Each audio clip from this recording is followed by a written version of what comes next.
शुभम शर्मा जी, ग्वालियर से। राधे राधे महाराज। राधे राधे महाराज जी। महाराज जी, क्या देह त्यागना भी प्रारब्ध हो सकता है? अर्थात भागवतिक ऊर्जा से भूल चूक में प्राप्त की बुद्धि एवं अहम को भी नष्ट करना प्रारब्ध हो सकता है? देह त्याग का मतलब अहम को खत्म करना है। नहीं, अहम को खत्म करना, देह त्याग थोड़ी करना है। तो आपका क्या लक्ष्य है कहना? जो जिन चीजों को समझा है भागवतिक ऊर्जा से, जो नहीं समझना चाहिए था, उसे नष्ट करना। क्या समझना है और क्या भागवतिक ऊर्जा से समझा जो नहीं समझना चाहिए? बोलिए, आप बताइए। जैसे किसी सिद्धि की प्राप्ति के रास्ते पर निकल जाना। अरे भगवान की भगवत ऊर्जा से जो स्थिति होती है वो जगत मंगल के लिए होती है। वो अपना मंगल और दूसरों का मंगल करती है। उसे नष्ट करने की सामर्थ्य तुम्हारे में कहाँ गई? क्या ये प्रारब्ध हो सकता है कि अब जो इस शरीर में जो मैंने चीजों को समझ लिया है? क्या समझा है मुझे भी तो बताओगे? कृपा करके 4 लोग और सुनेंगे कि आपने क्या समझा है।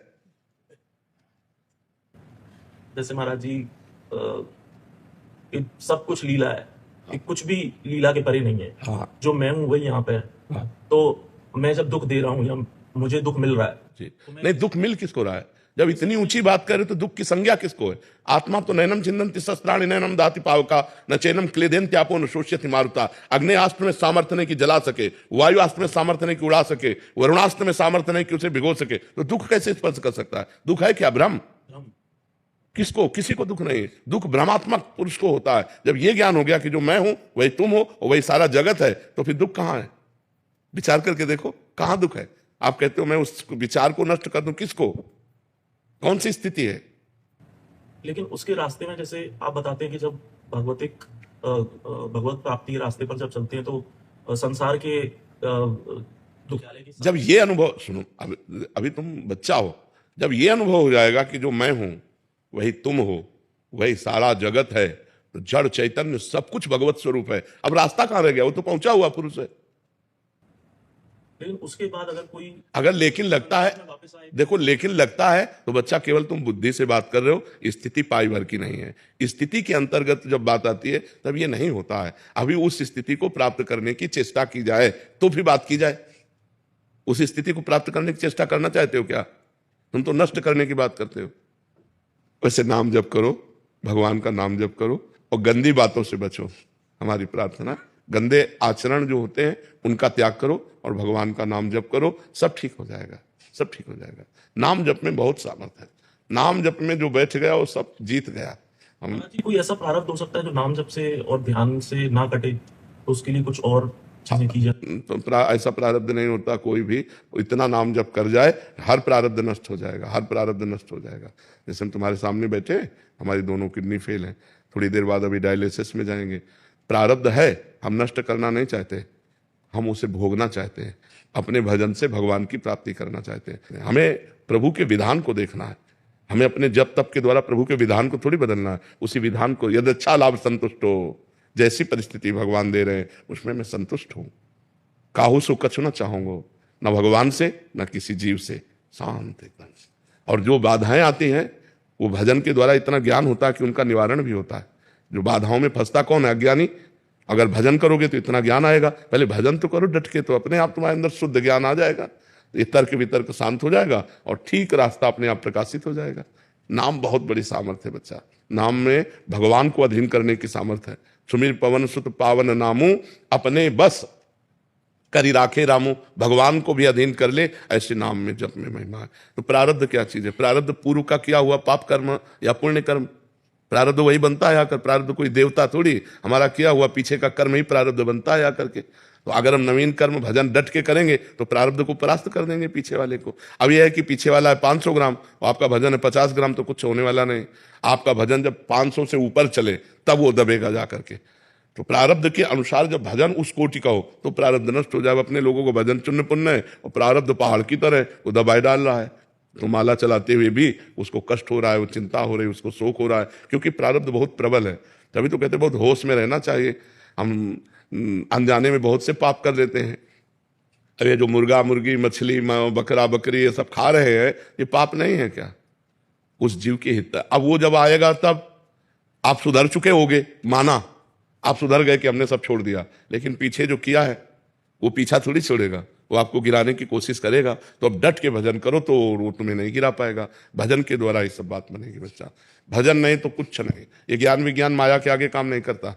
शिव विरंच का मोह है को है बपुरान, अस जिए जान भजी मायापति भगवान। राम राम राम, राधा राधा, कृष्ण कृष्ण, हरि हरि। जो नाम प्रिय हो, खूब नाम जप करो, इसी से मंगल हो जाएगा, इसी से दिमाग भी ठीक हो जाएगा और रास्ता भी आपको दिखाई देने लगेगा। ठीक है। मनीष जी मिर्जापुर से। राधा वल्लभ श्री हरिवंश। श्री हरिवंश महाराज जी, आपके चरणों में दंडवत प्रणाम। महाराज जी, मनोवृत्ति क्या है? भजन और मनोवृत्ति में क्या संबंध है? मन एक अंतःकरण है जिसमें 4 हिस्से हैं। जब वही निश्चयात्मक होता है तो बुद्धि हो जाती है, जब वही संकल्प विकल्प करता है तो मन बन जाता है, जब वो चिंतन करता है तो चित्त बन जाता है, जब वो क्रिया को स्वीकृति करते हैं तो अहंकार बन जाता है। मन बुद्धि चित्त अहंकार, ये अंतःकरण है। तो जो वृत्ति विषयों की तरफ 5 ज्ञानेंद्रियों के साथ जाती है उसे मन की कहते हैं। मना कष्टान इंद्रियाणी प्रकृति स्थान कर सती। वो वृत्ति को जब हम पलटकर परमात्मा की तरफ लगावें तो वो भजन बन जाएगा। और वही जब विषयों के चिंतन में लगता है तो हमारी दुर्गति हो जाती है, और जब परमात्मा की तरफ लगता है तो सदगति हो जाती है। मन को अभी तक समझ पाए हैं? नाम जप करो तो समझाएगा, तुम्हें अंदर पकड़ में आएगा। वो कोई अल्ट्रासाउंड, सिटी स्कैन या एक्सरा की पकड़ में आने वाला थोड़ी, वो तो भजन से पकड़ में आता है। ऐसा लगता है ना कि मन आज मेरा शांत है, आज मेरा शांत है, आज मेरा मन अच्छा है, आज मेरा मन बुरा है, ऐसा पकड़ में आता है कि नहीं आता है? तो अंतःकरण की वृत्ति है। खूब नाम जप करो तभी पकड़ में आएगा, ऐसे पकड़ में तो आएगा नहीं।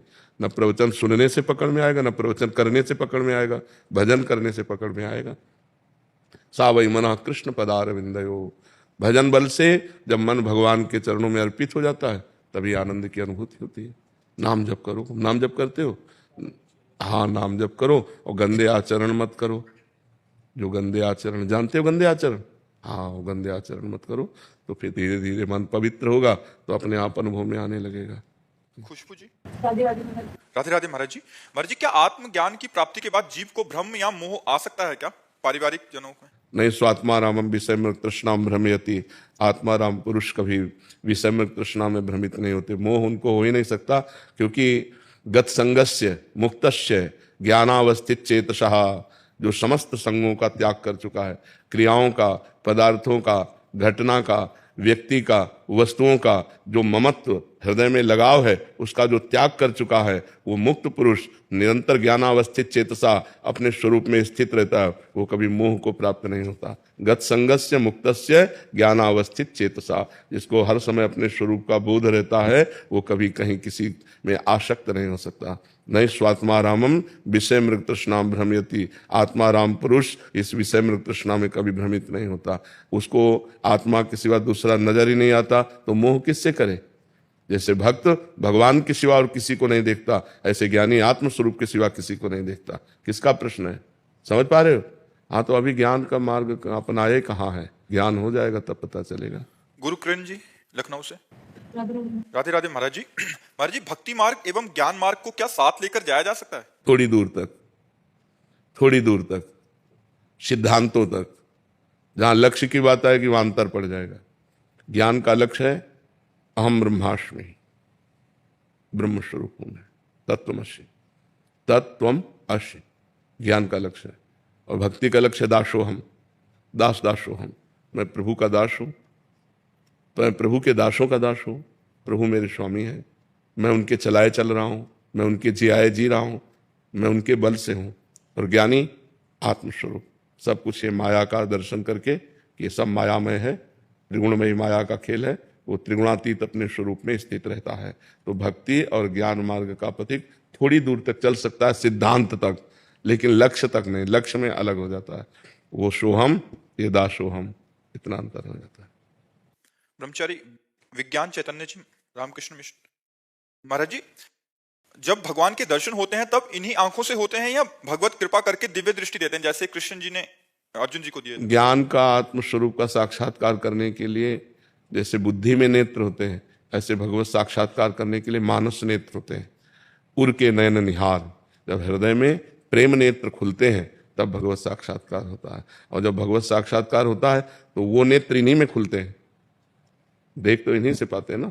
तो मानस नेत्रों से हृदय में दर्शन हुए, और जब बाहर नेत्र खुले तो जिधर हमारी दृष्टि जाती है उधर भगवान ही भगवान नजर आते हैं। सीए राम में सब जग जानी, करो प्रणाम जोरी जुग पानी। सब में अपना भगवान ही नजर आता है। जब हृदय के नेत्र खुल जाते हैं ना, तो ये माया का पर्दा हट जाता है, तब केवल भगवान ही भगवान सब कुछ बने हुए हैं। जैसे हम कंगन या हार ये नाम कह रहे हैं, लेकिन तत्व से जानने पे हार और कंगन दोनों में सोना एक ही है। ऐसे जड़ और चैतन्य कहने में दो हैं, लेकिन तत्व से जब देखेंगे तो एक ही परमात्मा जड़ बना हुआ है, एक ही परमात्मा चैतन्य बना हुआ है। वही परमात्मा सबके हृदय में विहार कर रहा है। सब कुछ बना हुआ, सब कुछ बना करके उसका पालन करता हुआ और सबका संहार करता हुआ वो असंग रहता है।